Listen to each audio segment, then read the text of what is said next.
On today's video, we're talking the Ranger Raptor.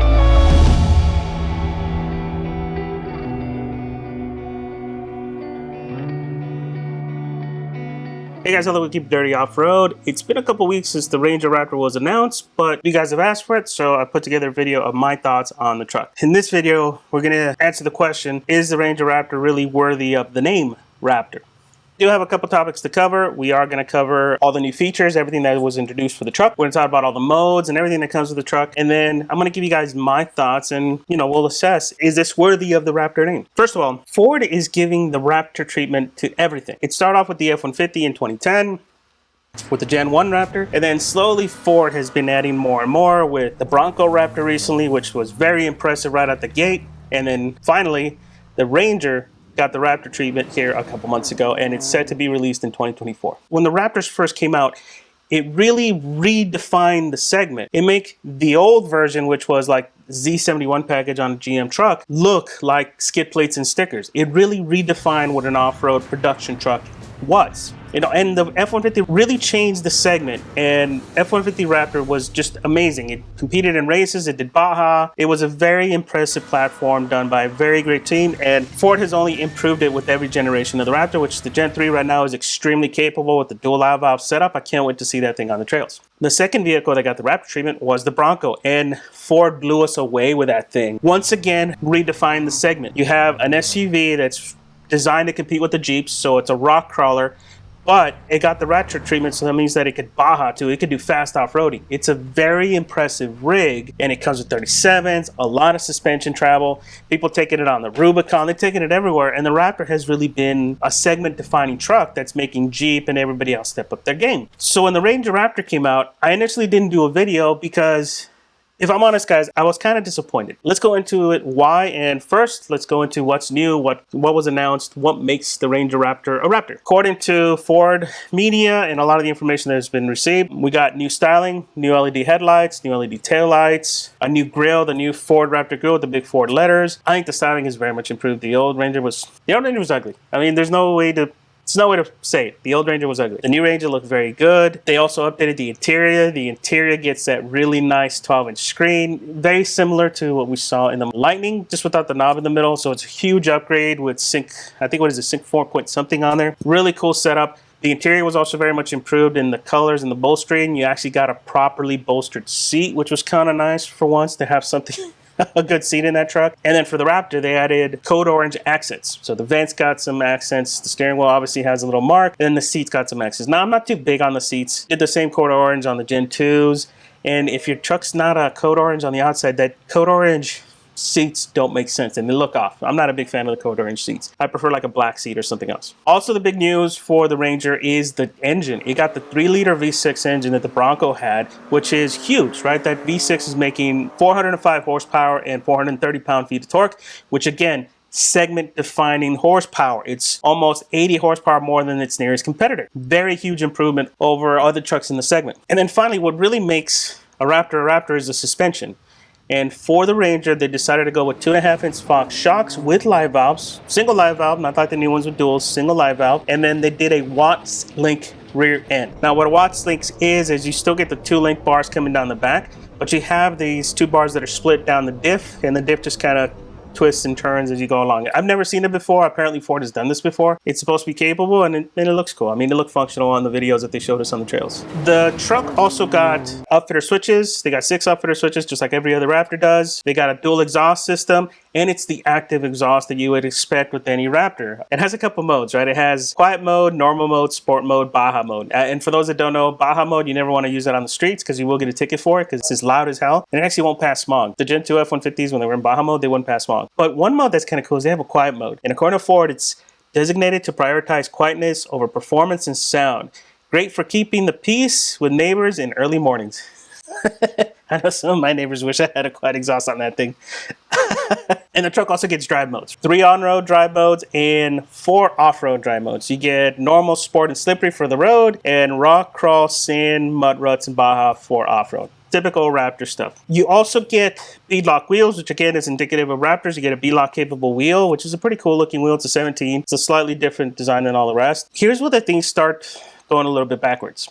You only get 33-inch tires, which that's not market leading in the segment. I think you can get the ZR2, it comes with 33, so it's not market leading. And then Ford didn't release any numbers on the suspension travel, which is kind of odd, right? Anytime they've done any kind of Raptor release, they always talk about the improvements. How big of an improvement is it over a stock truck or any other stock truck, and how it redefines a segment. They didn't release any suspension travel numbers for the Raptor. And then I started digging a little deeper, and the Ranger Raptor is not wider than a standard Ranger. It's the same width. When you look at the numbers and the specs, I brought out the specs of the Ranger and the Ranger Raptor, and they're both the same, 86.7, I think it was. And that kind of got me thinking, so wait a minute.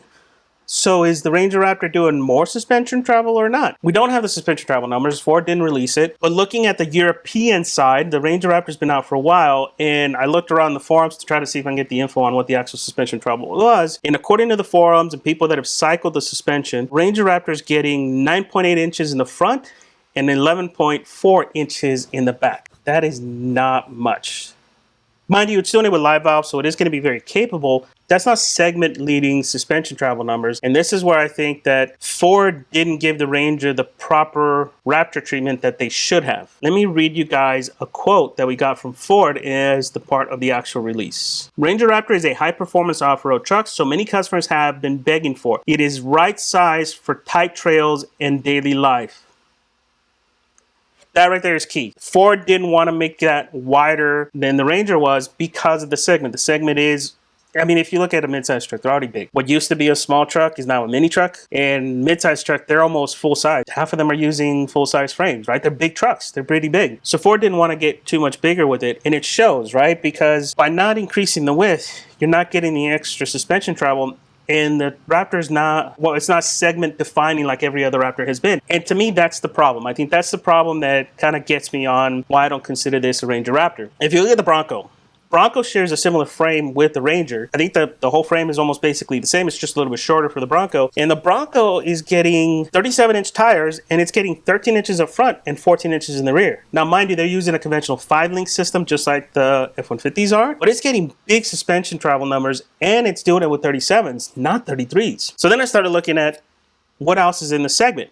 If you look at the ZR2 is probably going to be its biggest competition. That you can get it with the 310 horsepower V6. It has 430 pounds-feet of torque. I'm sorry, 310 horsepower 4-cylinder. It's a 2.7 4-cylinder, I think it is. 430 pound-feet of torque. It's getting 2.5-inch shocks, and it comes standard with 33-inch tires too. But if you get the brand new one for 2024, which is the Bison package, you can get it with 35-inch tires, and it's doing 9.9 inches of travel up front and 11.6 in the back. That's more than the Ranger. So already, the ZR2 that has been out a while is already getting more suspension travel than the brand new Ranger Raptor. Ranger Raptor should be market redefining, and it's just on par, if not a little bit less, than the ZR2, which is perplexing.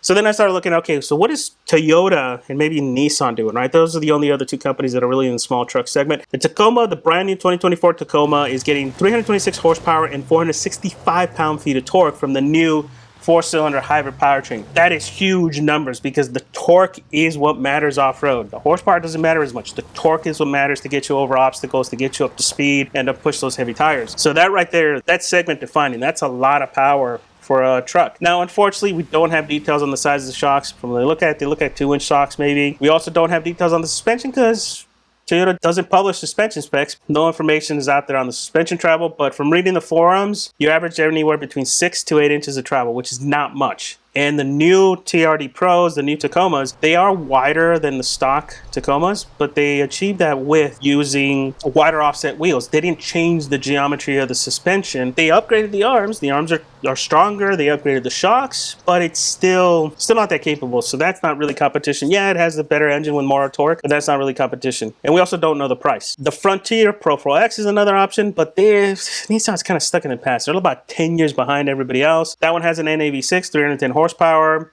281 pound-feet of torque. You can get it with 17s, you can get it with 31s. And same thing as Toyotas, they don't advertise their suspension specs, and it gets anywhere between 6 to 8. The big surprise here is the price. Your Ranger Raptor topped out is around 60, 59,900, somewhere around there, 59,600 when I spec'd it. If you spec a similar ZR2, it's about 60,000. Same price range, but the ZR2 is more capable. I think my money, I would put it on the ZR2. Right off the bat, you have a more capable rig that's been out a while. Now, mind you, the ZR2, it's known to have some issues. I think TFL's been showing all the electronics issues that thing's been having. They had a lot of issues, but right now, just on paper, the ZR2, you can get it from the factory with 35s, and with the new Bison package, you can get bump stops front and back. Now they call them jounts or jounts, whatever the hell they are. You can get them bump stops front and back, and that's gonna be the rig to get. The Ranger Raptor doesn't stack up to the competition, and when you look at the choice between the Ranger Raptor, the ZR2, the Tacoma's still gonna dominate, guys, especially with the new packages that they offered. It's got more torque, and it's got the Toyota reliability, so people are gonna go to that. ZR2 has issues, then Ford has issues. Ford has some serious quality control issues. I mean, like, what the hell quality control issues recently? Is the Ranger Raptor deserving of the name Raptor? I don't think so. I think they should have called it the Tremor. It's not wider than a stock Ranger. It doesn't have more suspension travel. It does have all the other pieces that make it a Raptor, but it doesn't have the number one thing that Ford says makes a Raptor, and that's the suspension. And if you listen to the Ford engineer that's responsible for the Raptor program for the F-150, they outline what are the priorities for a Raptor, what makes a Raptor Raptor, and the number one priority is suspension, and the Ranger Raptor is not even segment leading. It's just under the ZR2. It's number 2 at best, and to me, that doesn't make it a Raptor. When the Raptor comes out, it should redefine a segment. It should be the baddest thing on the road, and right now, the ZR2 Bison that's coming out next year is gonna outperform it. Hands down. So those are my thoughts. What do you think of the Ranger Raptor? Do you like the way it looks? Do you like the styling? What do you think of the performance specs? Are you gonna get one? I think it's definitely more affordable. It's still too expensive in my book for what it is, but I think they should have called it the Tremor, and they should have given us a wide body Ranger Raptor and then called that the Raptor with some real off-road suspension. But yeah, I don't think it's a Ranger Raptor. Let me know your thoughts. Questions, comments below. Thanks for watching.